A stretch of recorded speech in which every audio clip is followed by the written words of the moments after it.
Selamat pagi.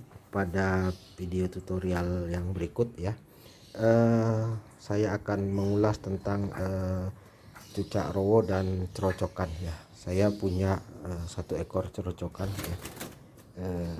Kalau prediksi saya sih ini jantan ya cerocokannya, dan ini saya beli dari Om Yokan atau dari tukang burung biasa ya, beli dengan harga murah dan sudah mulai ngerol di pagi hari. Yang perlu saya bahas di sini adalah beberapa pendapat yang mengatakan bahwa untuk memaster cucak rowo itu gunakan malah cerocokan, atau kata lain biasa mungkin orang Jawa membilangnya adalah terucukan ya. Kalau dari pohon genetik atau silsilah genetiknya, sebenarnya cucak rowo ini dengan cerocokan itu berkerabatan genetik ya. Jadi satu kerabat di atas pohon genetiknya paling tinggi ya. Kita tidak perlu membahas pohon genetik karena itu akan membuat para kicauannya akan pusing sendiri kalaupun saya bahas ya. Kembali ke topik, untuk ada pendapat yang mengatakan untuk memaster cucak rowo ini dibutuhkan adalah cerocokan. Itu adalah salah sekali ya. Salah sekali jika Anda menggunakan cerocokan untuk memaster cucak rowo anakan supaya bisa cepat gacor. Kenapa? Karena pertama, cerocokan ini walaupun suaranya ropel, serapat-rapatnya ropel, tetapi suara cecanan angkatan bunyi itu masih bisa keluar ya. Itu sangat mudah ditiru oleh cucak rowo usia PAUD, usia di bawah 1 tahun, dan nanti akan dilakukan sehingga membuat suara cucak rowo Anda tidak eksklusif lagi, karena cucak rowo dibutuhkan suara yang lebih original ya. Walaupun kita merawatnya dari hasil penangkaran, hasil peternakan, tetap kita butuh suara yang lebih bagus sehingga cucak rowo itu mempunyai nilai yang cukup baik ya.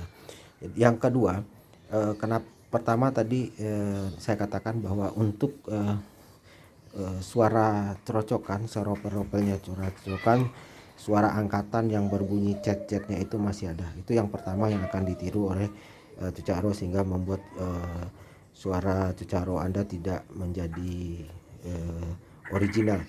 Kemudian yang kedua ya, volume ya. Volume daripada suara cerocokan ini sangat rendah ya. Kalau Anda buat untuk memaster cucak rowo, burung cerocokan ini akan mengakibatkan cucak rowo yang Anda miliki itu mempunyai volume suara yang sangat rendah sekali ya.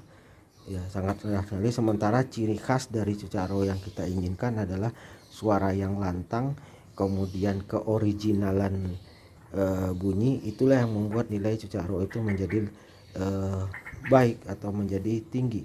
Tetapi ketika sudah terkontaminasi, sekali lagi saya katakan terkontaminasi suara apapun, akan membuat nilai cucak rowo Anda menjadi sangat rendah. Kemudian yang ketiga, kenapa tidak boleh digunakan untuk memaster anakan cucak rowo adalah ropelnya terucukan atau cerocokan ini tidak sebagus ropelnya cucak rowo ya.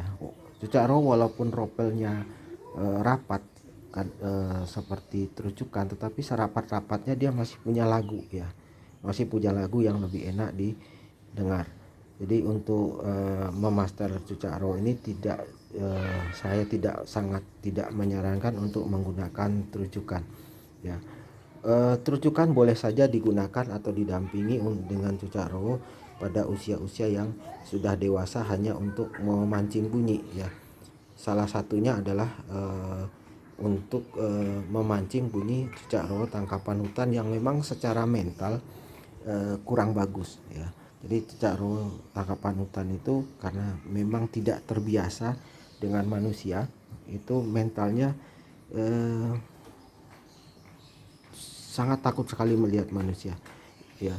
Itu kita gunakan cucak rowo kita gunakan terucukan yang ropel untuk memaster cucak rowo tangkapan hutan tidak menjadi masalah ya. kita bisa lihat di sini ya, ini yang hasil dari penangkaran ya, jinak ya.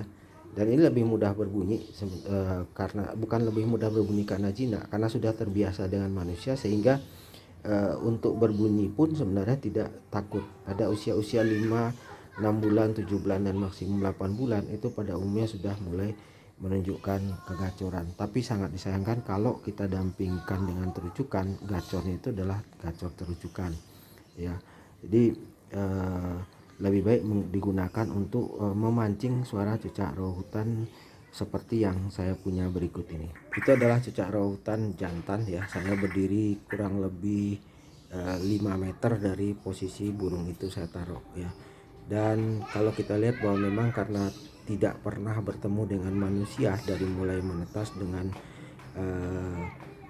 sampai kita rawat, jadi mentalnya tidak terlalu bagus dan dia tetap gelisah ya. Kalau kita lihat nih, saya coba mendekati sedikit saja dia sudah sangat gelisah. Dan untuk mancing mentalnya berbunyi, boleh kita gunakan terucukan tadi sebagai pemaster cucak rawa hutan, bukan pemaster, maaf, pemancing suara cucak rawa hutan ini supaya mudah keluar ya.